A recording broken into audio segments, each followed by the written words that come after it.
Nizam news కి స్వాగతం. నాగర్ కర్నూలు నియోజకవర్గంలోని ప్రజల సౌకర్యార్థం కోసం ప్రతి గ్రామానికి బస్సు సౌకర్యం ఏర్పాటు చేశామని స్థానిక ఎమ్మెల్యే డాక్టర్ రాజేష్ రెడ్డి అన్నారు.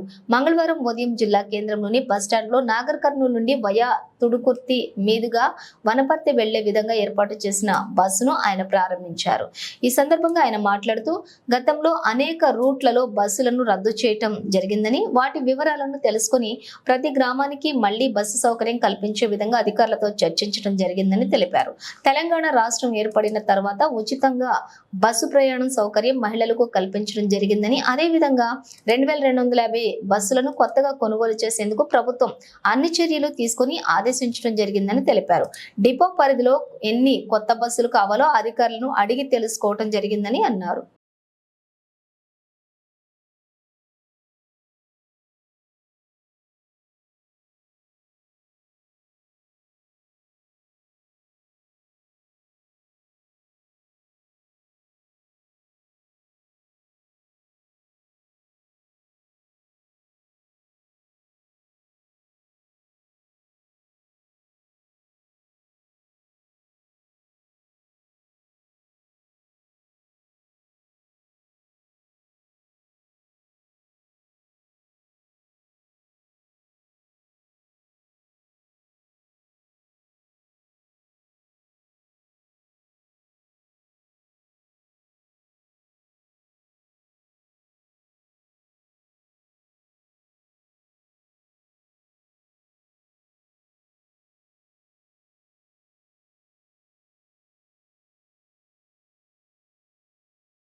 అందుకే అడ్డలేక నమస్తే